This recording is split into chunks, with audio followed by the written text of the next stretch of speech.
हरे कृष्णा। माँ ब्रह्मणी कृपा के चैनल पर आज आपका स्वागत है। मैं आपको कार्तिक महीने में सुनी जाने वाली तुलसी मैया की कहानी सुनाने जा रही हूँ। ध्यानपूर्वक सुनिएगा। एक कन्या थी। जब वह थोड़ी बड़ी हुई और उसको समझ आने लगी, तब से ही वह तुलसी माता जी के पूजन करने लगी। उसके प्रतिदिन का नियम था कि तुलसी माता जी का पूजन करने के बाद ही खाना खाती थी। जब वह कन्या शादी के लायक हुई, तब उसके माता पिता ने उसकी शादी करवा दी। कन्या को उसके माता पिता ने दहेज में भी एक तुलसी का गमला दिया। ससुराल में वह प्रतिदिन सवेरे उठते ही पूजा करती और उसके बाद ही खाना खाने बैठती थी। उसकी दो जेठानियाँ थीं। वह दोनों उसका मजाक उड़ाती थी कि बड़ी नियम धर्म वाली बनती है। उन दोनों को उससे बहुत ईर्ष्या होती थी, इसलिए वे दोनों तुलसी जी का गमला छुपा देती थी। वह कन्या बड़ी मुश्किल से गमला ढूंढ कर लाती, अच्छे से पूजा करती और फिर खाना खाती। वह गमला ढूंढ कर ले आती तो एक दिन तो उसकी जेठानी ने क्या करा कि गमला ही दूर फेंक दिया। कन्या ने खूब ढूंढा पर उसे गमला नहीं मिला। तब वह बहुत ही परेशान हो गई।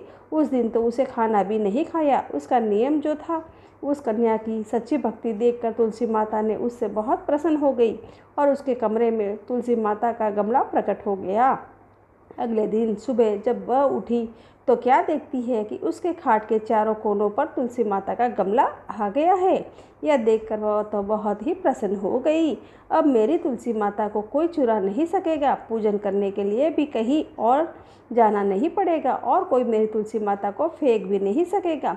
वह तो जल्दी से उठकर स्नान करती और तुलसी माता की पूजन कर लेती। जब वह खाना खाने बैठती तो उसकी जेठानियाँ मजाक करने लगी कि लो, देवरानी का नियम धर्म पूरा हो गया। उसे पूछती कि तुलसी जी की पूजा कर ली क्या? देवरानी धीरे से बोलती है कि कर ली होगी।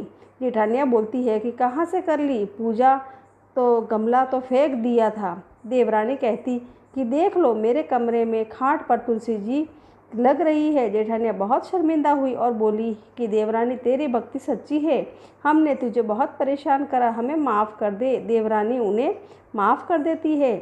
हम भी तुलसी माता जी की यही प्रार्थना करते हैं कि हे तुलसी माता, जैसी कृपा आपने देवरानी पर करी, वैसे ही हम सब पर करना। हरे कृष्णा।